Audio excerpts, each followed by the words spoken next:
Chegamos enfim a um período marcante da nossa redenção.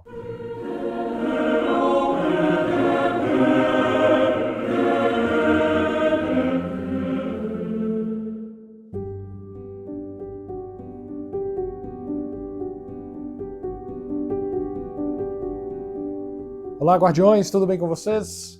Hoje falaremos sobre Earendil e a perfeição da redenção, no mundo primário e no secundário. Mas antes de começarmos, vocês já sabem o procedimento, deixem aqui embaixo o seu like, se inscrevam, curtam, ativem notificações e compartilhem com todos os amigos para não perderem nenhum novo vídeo. Com o Natal chegando, nada mais justo do que estudarmos um tema mais adequado para este período do Advento. Hoje falaremos então sobre Earendil e sobre a redenção do homem. A intenção hoje é estudarmos a perfeição com a qual a nossa redenção foi conduzida, mas também como ela ocorreu na Terra-média de maneira similar com o paralelo de Earendil, que com a sua viagem para o oeste se torna um dos personagens mais marcantes de toda a história da Terra-média. Mas vamos primeiro entender a redenção em si. O que ela foi e por que ela foi necessária para a história do homem. Vocês já sabem bem de onde vamos começar, então vamos nos recorrer ao Catecismo da Igreja Católica. Parágrafo 599, nós temos sobre a morte redentora de Cristo no desígnio divino de salvação. Jesus entregue segundo o desígnio bem determinado de Deus. A morte violenta de Jesus não foi o resultado do acaso em um conjunto infeliz de circunstâncias. Ela faz parte do mistério do projeto de Deus, como explica São Pedro aos judeus de Jerusalém, já em seu primeiro discurso de Pentecostes. Deus, em seu desígnio e previsão, determinou que Jesus fosse entregue pelas mãos dos ímpios. Está lá em Atos dos Apóstolos. Esta linguagem bíblica não significa que os que entregaram Jesus tenham sido apenas executores passivos de um roteiro escrito de antemão por Deus. Para Deus, todos os momentos do tempo estão presentes em sua atualidade. Ele estabelece, portanto, seu projeto eterno de predestinação, incluindo nele a resposta livre de cada homem à sua graça. Foi o que aconteceu nesta cidade. Herodes e Pôncio Pilatos uniram-se com as nações pagãs e a população de Israel contra Jesus, teu santo servo a quem ungiste, a fim de executarem tudo o que a tua mão e a tua vontade haviam predeterminado que sucedesse. Também está lá em Atos dos Apóstolos. Deus permitiu os atos nascidos de sua cegueira, a fim de realizar seu projeto de salvação. Morreu por nossos pecados segundo as Escrituras. Este projeto divino de salvação mediante a morte do servo, o justo, havia sido anunciado antecipadamente na Escritura como um mistério de redenção universal, isto é, de resgate que liberta os homens da escravidão do pecado. São Paulo, em sua confissão de fé, que diz ter recebido segundo as Escrituras, confessa que Cristo morreu por nossos pecados segundo as Escrituras. A morte redentora de Jesus cumpre, em particular, a profecia do servo sofredor. Jesus mesmo apresentou o sentido de sua vida e de sua morte à luz do servo sofredor. Após sua ressurreição, ele deu esta interpretação das Escrituras aos discípulos de Emaús e depois aos próprios apóstolos. São Pedro pode, portanto, assim formular a fé apostólica no projeto divino de salvação. Abre aspas, tende consciência de que fostes resgatados da vida fútil herdada de vossos pais, não por coisas perecíveis como a prata ou o ouro, mas pelo precioso sangue de Cristo, Cordeiro sem defeito e sem mancha. Conhecido de antemão antes da criação do mundo, ele foi neste final dos tempos manifestado em favor de vós. Está lá na primeira carta de Pedro. Os pecados dos homens, depois do pecado original, são sancionados pela morte. Ao enviar seu próprio filho na condição de escravo, condição de uma humanidade decaída e fadada à morte por causa do pecado. Aquele que não cometeu pecado, Deus o fez pecado por nós, para que nele nos tornemos justiça de Deus. Jesus não conheceu a reprovação, como se ele mesmo tivesse pecado. Porém, no amor redentor que sempre o unia ao Pai, nos assumiu na perdição de nosso pecado em relação a Deus, a ponto de poder dizer em nosso nome na cruz, meu Deus, por que me abandonaste? Tendo-o tornado solidário a nós, pecadores, Deus que não poupou seu próprio Filho, mas o entregou por todos nós, a fim de que fôssemos reconciliados com ele pela morte de seu Filho. Ao entregar seu Filho por nossos pecados, Deus manifesta que seu desígnio sobre nós é um desígnio de amor benevolente que antecede a qualquer mérito nosso. Nisto consiste o amor. Não fomos nós que amamos a Deus, mas foi Ele quem nos amou e enviou o seu Filho como oferenda de expiação pelos nossos pecados. Está lá em João. A prova de que Deus nos ama é que Cristo morreu por nós quando éramos ainda pecadores. Este amor não exclui ninguém. Jesus o lembrou na conclusão da parábola da ovelha perdida. Do mesmo modo, o Pai que está nos céus não deseja que se perca nenhum desses pequenos. Ele afirma dar a sua vida em resgate por muitos. Este último termo não é restritivo. Opõe o conjunto da humanidade à única pessoa do Redentor que se entrega para salvá-la. A Igreja, no segmento dos apóstolos, ensina que Cristo morreu por todos os homens, sem exceção.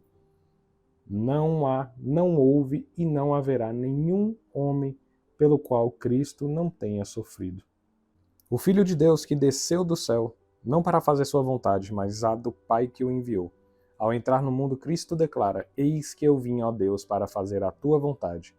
É em virtude desta vontade que somos santificados pela oferenda do corpo de Jesus Cristo, realizada uma vez por todas. Isso está lá na carta aos Hebreus. Desde o primeiro instante de sua encarnação, o Filho desposa o desígnio de salvação divino em sua missão redentora.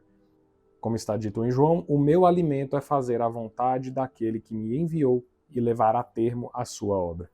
O sacrifício de Jesus pelos pecados do mundo inteiro é a expressão de sua comunhão de amor ao Pai. O Pai me ama porque dou a minha vida. É preciso que o mundo saiba que eu amo o Pai e faço como o Pai mandou.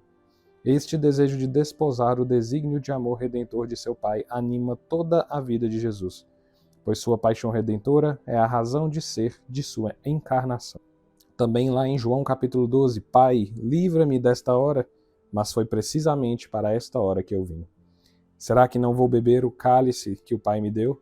Na cruz, antes que tudo fosse consumado, ele ainda disse: tenho sede.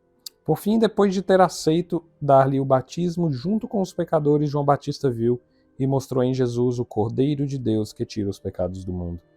Assim manifesta que Jesus é, ao mesmo tempo, o servo sofredor que se deixa levar silencioso ao matadouro e carrega o pecado das multidões, e o Cordeiro pascal, símbolo da redenção de Israel por ocasião da primeira Páscoa. Toda a vida de Cristo exprime sua missão: servir e dar sua vida em resgate de muitos. Eis, portanto, a grande missão redentora de Cristo. Como então Tolkien conseguiu incluir, intencionalmente ou não, elementos que remetem à nossa redenção em sua obra? Earendil é um grande símbolo cristão na obra tolkieniana e vamos, portanto, tratar dele aqui. Mas antes de continuarmos, vamos ao nosso momento caridade, que não somente é missão do canal, como parte integrante de nossa fé. Ana Vitória tem 7 anos e é portadora da síndrome de Mobius CID-10, uma deficiência neurológica rara que se caracteriza por uma paralisia congênita dos nervos cranianos. Ela apresenta comprometimento bilateral, o que produz uma aparência pouco expressiva e estrabismo convergente. Além do estrabismo, ela apresenta pé torto congênito, uma alteração nos ligamentos, músculos, tendões e ossos do pé. Ana Vitória precisa de recursos financeiros para a cirurgia de estrabismo, exames, fisioterapia e exercícios ortópticos. Os links para ajudar estão aqui embaixo na descrição do vídeo. Toda ajuda é bem-vinda para quem está precisando. Continuando então, portanto, Jesus veio ao mundo para nos remir do pecado original de nossos pais, mas tudo na forma como ele veio foi feito, da maneira mais perfeita possível. São Tomás de Aquino expõe de forma muito clara alguns pontos a respeito disso. Lá na Suma Teológica ele diz: não era adequado que o nascimento de Cristo fosse conhecido de todos os homens sem distinção. Primeiro, porque isso teria sido um obstáculo para a redenção do homem, que foi realizada por meio da cruz. Pois, como está escrito em Coríntios, se eles soubessem, nunca teriam crucificado o Senhor da glória. Em segundo lugar, porque isso teria diminuído o mérito da fé, que ele veio oferecer aos homens como caminho para a justiça.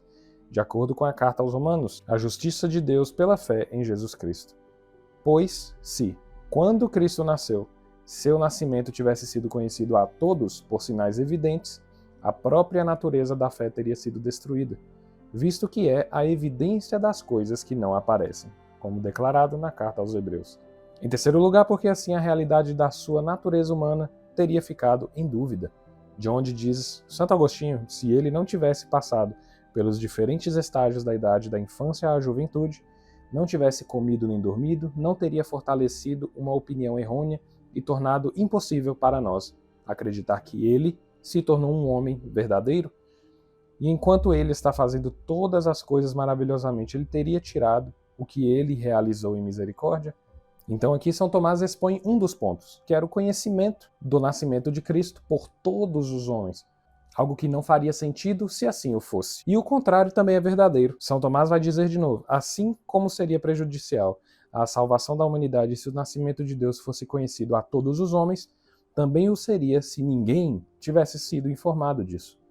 Porque em ambos os casos a fé é destruída, quer uma coisa seja perfeitamente manifesta, quer seja inteiramente desconhecida, de modo que ninguém pode ouvi-la de outro, pois a fé vem pelo ouvir. Portanto, esse é um primeiro elemento que traremos aqui nesse vídeo, onde não adiantava nem todos saberem do nascimento de Cristo, e nem que ninguém soubesse do nascimento de Cristo. Apenas pessoas distintas para a realização da redenção como planejado por Deus. Quando questionado se foi necessário que Cristo sofresse pela libertação da raça humana, São Tomás vai dizer que o homem seja libertado pela paixão de Cristo obedece tanto à sua misericórdia como à sua justiça. Com a sua justiça, porque pela sua paixão, Cristo deu satisfação pelo pecado do gênero humano.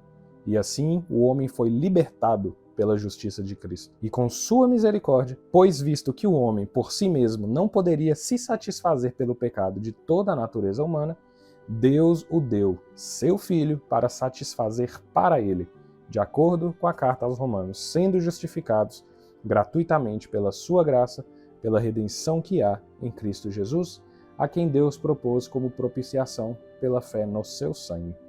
E isso veio de uma misericórdia mais copiosa do que se ele tivesse perdoado pecados sem satisfação. Por isso é dito, Deus, que é rico em misericórdia pela sua extrema caridade, com que nos amou, mesmo quando estávamos mortos em pecados, nos vivificou juntamente em Cristo. Então, mesmo que uma gota de suor ou um estalar de dedos de Cristo, que é Deus, fosse suficiente para remir todo o gênero humano, era necessário que Cristo sofresse pela libertação da raça humana. Outro questionamento, havia alguma outra forma possível de libertação humana além da paixão de Cristo? São Tomás também reflete, entre os meios para um fim, aquele é o mais adequado pelo qual os vários meios concorrentes empregados são eles próprios úteis para tal fim. Mas nisso, aquele homem foi libertado pela paixão de Cristo. Muitas outras coisas além da libertação do pecado concorreram para a salvação do homem. Em primeiro lugar, o homem sabe com isso o quanto Deus o ama e, portanto, é movido a amá-lo de volta. E nisso reside a perfeição da salvação humana. Daí o apóstolo Paulo dizer: Deus recomenda sua caridade para conosco, pois quando ainda éramos pecadores, Cristo morreu por nós. Em segundo lugar, porque assim nos deu o exemplo de obediência, humildade, constância, justiça e as demais virtudes manifestadas na paixão, que são requisitos para a salvação do homem. Por isso está escrito, também Cristo sofreu por nós, deixando-te um exemplo que deve seguir nos seus passos. Em terceiro lugar, porque Cristo, por sua paixão, não apenas libertou o homem do pecado, mas também mereceu a graça justificadora para ele e a glória da bem-aventurança. Em quarto lugar, porque este homem é ainda mais inclinado a abster-se de pecar, de acordo com Primeira Carta a Coríntios: você foi comprado por um grande preço, glorifique e leve a Deus em seu corpo. Em quinto lugar, porque redundou em maior dignidade do homem, que assim como o homem foi vencido e enganado pelo diabo, também deveria ser um homem que derrotaria o diabo. E como o homem merece a morte, então um homem morrendo deve vencer a morte. Por isso, também está escrito na carta aos Coríntios, graças a Deus que nos deu a vitória por nosso Senhor Jesus Cristo. Portanto, era mais apropriado sermos libertos pela paixão de Cristo do que simplesmente pela boa vontade de Deus. Eis, portanto, palavras do doutor Angélico. Se pudermos sumarizar em poucos termos quanto for possível, podemos pensar da seguinte forma: visto que o pecado original foi um pecado de cunho infinito, era preciso um sacrifício infinito para remi-lo. Deus, portanto, veio ao mundo para tal. Precisando ser um representante do gênero humano para reparar um pecado humano, Deus se fez humano. Sendo ele Deus infinito e imaculado, só poderia vir ao mundo de forma imaculada, através da Santíssima Virgem Maria. Podendo dar apenas uma gota de sangue, uma lágrima, uma gota de suor, um estalar de dedos para remir todo o gênero humano, deu-se inteiramente. Não somente para refletirmos, mas para ser exemplo. Precisando subir aos céus e voltar ao Pai, deixou no mundo uma grande herança, a Santa Igreja Católica, com seu papel de salvar almas, o novo povo eleito. Após sua paixão e ressurreição, ele disse aos discípulos: Ide, ensinai todas as nações, preservando também com isso todos os seus apóstolos que morreram apenas na hora adequada para tal. E por fim libertou o homem da sua escravidão ao pecado, abrindo as portas do céu. Como, portanto, Earendil assume essa responsabilidade na obra tolkieniana? Vamos ler uma pequena passagem do Silmarillion, a partir da página 330, quando Earendil chega em Tirion. No momento em que tomou a estrada para a costa, alguém de pé no alto do monte chamou por ele em uma grande voz, gritando: Salve, Earendil, dos marinheiros o mais renomado, o esperado que de súbito vem, o ansiado que vem além da esperança. Salve, Earendil, portador da luz antes do sol e da lua, esplendor dos filhos da terra, estrela na escuridão, joia no ocaso, radiante na manhã. Essa voz era a voz de Eonwë, arauto de Manwë, e ele vinha de Valimar, e convocou Earendil a ficar diante dos poderes de Arda. E Earendil entrou em Valinor, nos salões de Valimar, e nunca mais pôs pé sobre as terras dos homens. Então os Valar reuniram-se em conselho e convocaram Ulmo das profundezas do mar. E Earendil esteve diante de suas faces e entregou a mensagem das duas gentes. Perdão pediu pelos Noldor e piedade por suas grandes tristezas, e misericórdia para homens e elfos, e socorro para sua necessidade. E sua prece foi atendida. Conta-se entre os elfos que depois que Earendil havia partido, buscando Elwing, sua esposa, Mandus falou acerca de seu destino e disse: Haverá homem mortal que pise vivente nas terras imortais e ainda assim viva? Mas Ulmo disse: Para isso ele nasceu e veio ao mundo. Dize-me, pois, é ele Earendil, filho de Tuor, da linhagem de Hador, ou filho de Idril, filho de Turgon, da casa élfica de Finwë? E Mandus respondeu: Igualmente os Noldor, que por sua vontade foram para o exílio, não podem retornar para cá. Mas, quando tudo foi dito, Manwë deu sua sentença e disse: Nessa matéria o poder de julgamento me é dado. O perigo que ele enfrentou por amor às duas gentes não há de cair sobre Earendil, nem há de cair sobre Elwing, sua esposa, que nesse perigo entrou por amor a ele. Mas eles não hão de caminhar de novo nunca mais entre elfos ou homens nas terras de fora. E este é meu decreto acerca deles. A Earendil e a Elwing e a seus filhos há de ser dada permissão a cada um para que escolham livremente a qual gente seus destinos serão unidos e sob qual gente hão de ser julgados. Após ser dada aos dois a escolha, então Earendil disse a Elwing: Escolhe tu, pois ora estou cansado do mundo. E Elwing escolheu ser julgada entre os filhos primogênitos de Ilúvatar por causa de Lúthien, e por ela Earendil escolheu o mesmo, embora seu coração estivesse mais com a gente dos homens e com o povo de seu pai. Pois aí está, para isto ele nasceu, e para isto ele veio ao mundo. Somente sob uma condição extremamente única, para não dizer perfeita, poderia alguém ir até os Valar, sendo homem, e advogar pela salvação dos filhos de Ilúvatar na Terra-média. Então falemos de Earendil somente em posse de uma Silmaril, se poderia rumar ao oeste, rumo a Valinor. Quem senão o maior de todos os marinheiros, Earendil, com uma Silmaril atada à própria fronte, rumou rumo ao oeste. Além de preservar infinitamente o seu matrimônio, tal como o matrimônio é indissolúvel no mundo primário, Earendil e Elwing permaneceram juntos e morreram para o mundo, visto que a sua demanda de remir os povos livres estava cumprida. Earendil ainda preservou aqueles que estavam com ele durante a jornada, impedindo que eles pisassem em Aman, que são os navegadores que vieram com ele em seu barco. Pois Earendil lhes disse: Aqui ninguém além de mim há de pôr os pés, para que a ira dos Valar não caia sobre vós. Mas esse perigo tomarei sobre mim apenas em favor das duas gentes. E falando em representar as duas gentes, era necessário representar as duas gentes, apenas Earendil poderia falar aos Valar representando ambos elfos quanto homens, sendo ele descendente das 3 casas dos homens pelo lado do pai e descendente direto do povo élfico pelo lado da mãe, inclusive indo até a própria Melian. Deixou também, na Terra-média, uma grande herança, um povo também eleito, Elrond e Elros. Elros, que viria a ser o primeiro rei de Númenor, povo númenoriano inclusive, que por fim terminaria no remanescente dos fiéis que vieram para a Terra-média e construíram ali aquela monarquia santa que existe e que é restaurada no final da Terceira Era. De tal forma que sempre haveria, para a posteridade, um vínculo e tradição unidos a Ilúvatar, sempre presentes na Terra-média, tal como nós temos hoje a Santa Igreja Católica na Terra. E por fim, também foram libertos homens e elfos, pois Morgoth foi finalmente expulso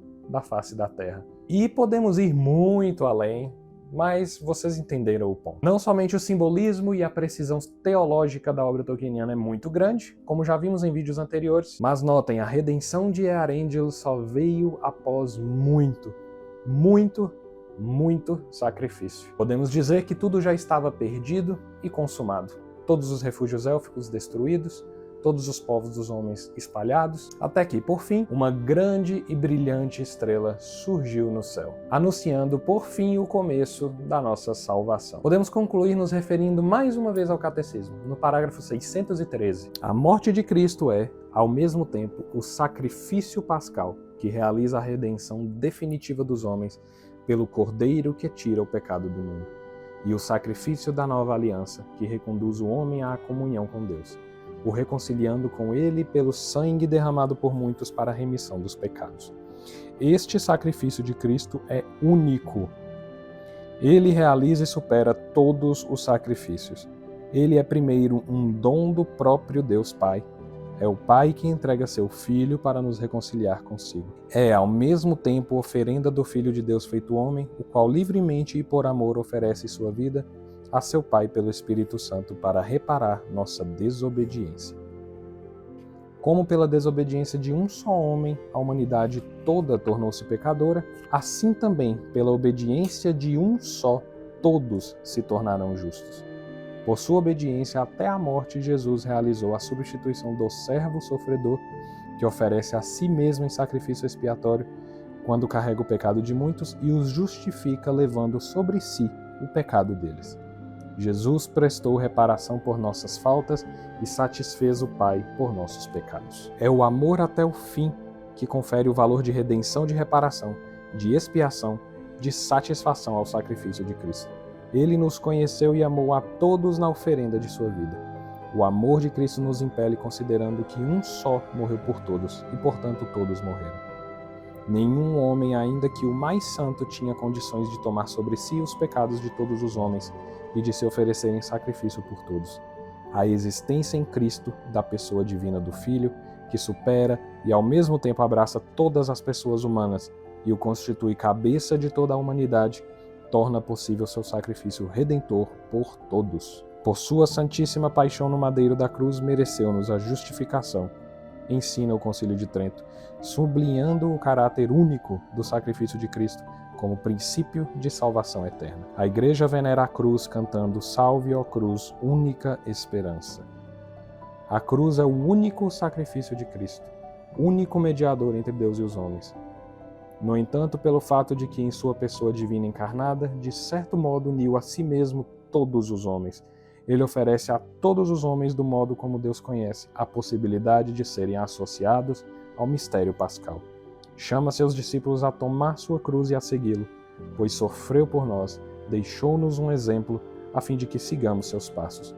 Quer associar a seu sacrifício redentor aqueles mesmos que são seus primeiros beneficiários. Isto se realiza de maneira suprema em sua mãe, associada mais intimamente do que qualquer outro ao mistério de seu sofrimento redentor. Como disse Santa Rosa de Lima, fora da cruz não existe outra escada por onde subir ao céu. Resumindo então, Cristo morreu por nossos pecados, segundo as Escrituras. Nossa salvação provém da iniciativa de amor de Deus para conosco, pois foi Ele que nos amou e enviou o seu Filho como oferenda de expiação pelos nossos pecados. Foi o próprio Deus que em Cristo reconciliou o mundo consigo. Jesus ofereceu-se livremente por nossa salvação.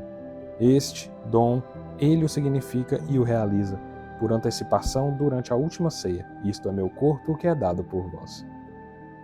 Nisto consiste a redenção de Cristo. Ele não veio para ser servido, mas para servir e dar a vida em resgate por muitos. Isto é, tendo amado os seus que estavam no mundo, amou-os até o fim, para que sejais libertados da vida fútil que herdaste de vossos pais. Por sua obediência de amor ao Pai, até a morte e morte de cruz, Jesus realizou sua missão expiadora do servo sofredor, que justificará a muitos e levará sobre si as suas transgressões. Assim, portanto, expomos um pouco do infinito mistério que é a nossa redenção. Então, pessoal, por hoje é isso. Eu espero que tenham gostado deste vídeo, onde trazemos uma camada teológica mais densa do que há na obra tolkieniana, mas não se preocupe, todas as referências e fontes estão aqui embaixo, na descrição do vídeo, e que acredito ser uma grande reflexão para esse período do Advento, onde relembramos esse grande evento que ocorreu na história do mundo primário, que é o nascimento de Cristo e o início da consumação da nossa redenção. Se ainda não fez, deixe embaixo seu like, seu comentário, digam o que mais gostariam de ver aqui no Guardião para 2025 e compartilhe com todos os amigos e familiares essa reflexão para esse período do Advento. Vou ficando então por aqui, um grande abraço, fiquem todos com Deus, um excelente Natal e fim de ano para todos vocês, um magnífico 2025. Que Nossa Senhora os abençoe e nos vemos no próximo vídeo.